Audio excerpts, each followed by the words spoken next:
Welcome back to the Employment Hour. We're glad you're back with us.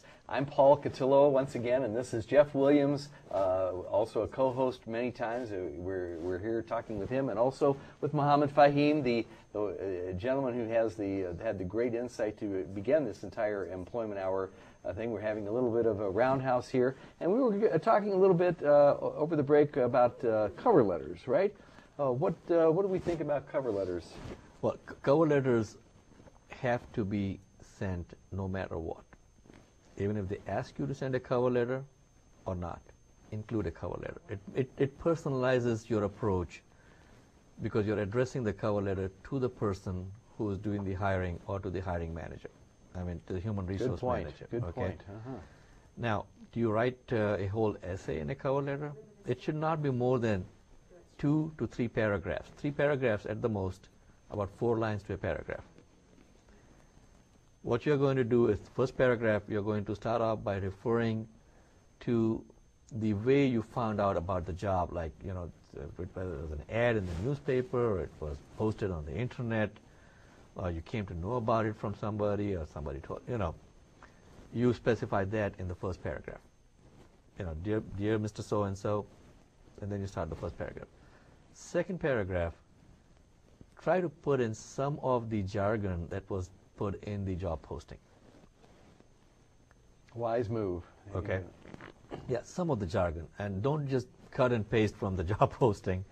Reword some of those things. But in the job posting, they're trying to say what they want. Absolutely. If you link yourself to what they want, they're going to want you. Right.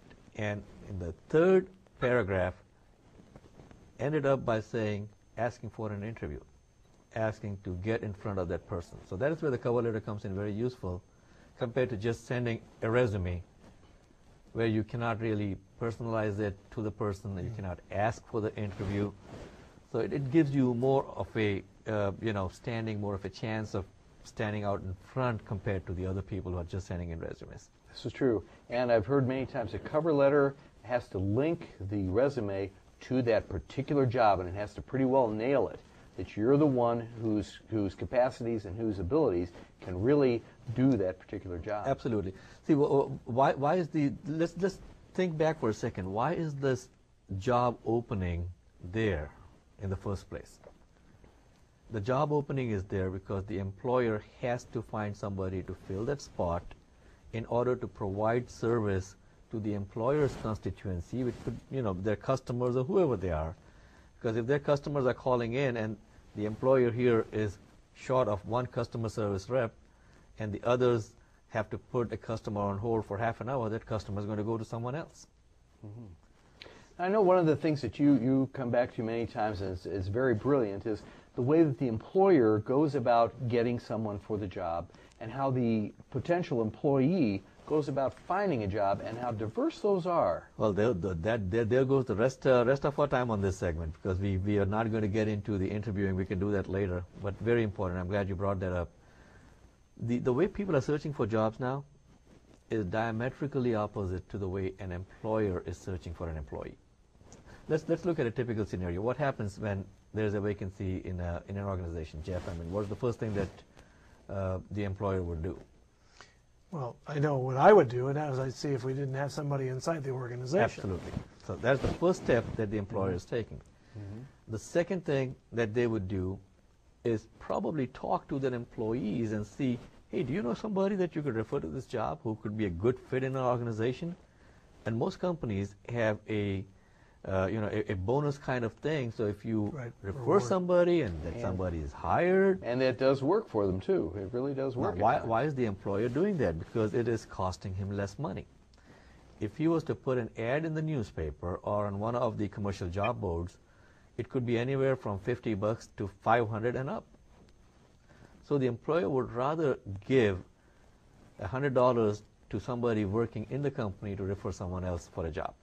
So they're looking at it from a cost point of view and effectiveness point of view also. I know one company offering $1,500 if the new employee stays for a year. I've got another company in Chicago that is offering $2,500. They don't advertise their jobs outside, period.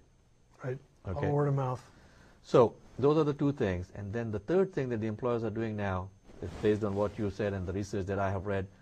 they're posting that job on their own website. Right. Okay.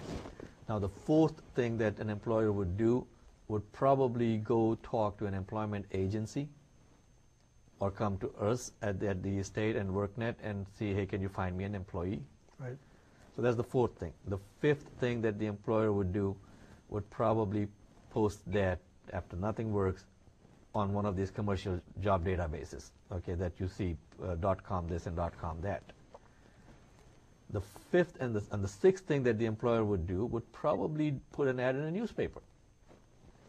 Now, by the time all of this rolls around, there's a time lag there, right? Now, look at how the job seeker is searching for a job. The first thing that people do is Sunday morning comes, they grab the newspaper, they open it up, and they take their highlighter and they are highlighting or they are circling all the jobs that they want to apply for on Monday. That's right. Have we done it? I've been there. Have you been there? Oh, yes. I've been there. Yes. Okay. And so they circle that and then they make phone calls and, oh, their job, that's already filled. Because by the time that newspapers are publishing that ad, I mean, the employer is also doing other things to fill that position. Right. So the employee is starting from here, the employer is coming from there. The second thing that the job seeker would do would probably go to these .coms and try to look for a job. And so there's like 1,500 other people applying for the same job. And then nothing happens, so they come to a state agency or they go to a job service or something, employment agency, and say, hey, can you find me a job? So they are coming from the opposite direction compared to where the employer is looking for an employee. What the job seeker needs to do is to change their attitude, they change their whole method of searching for jobs.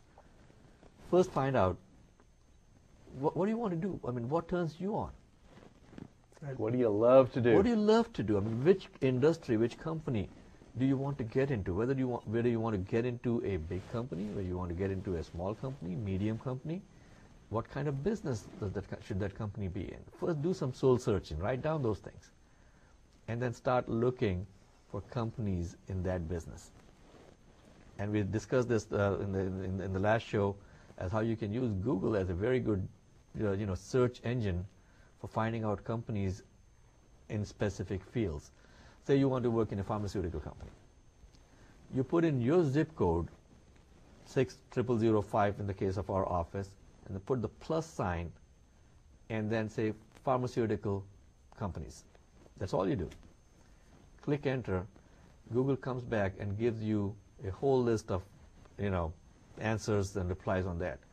The first one that you would see would be a map of the area that you're in with all the companies around that area.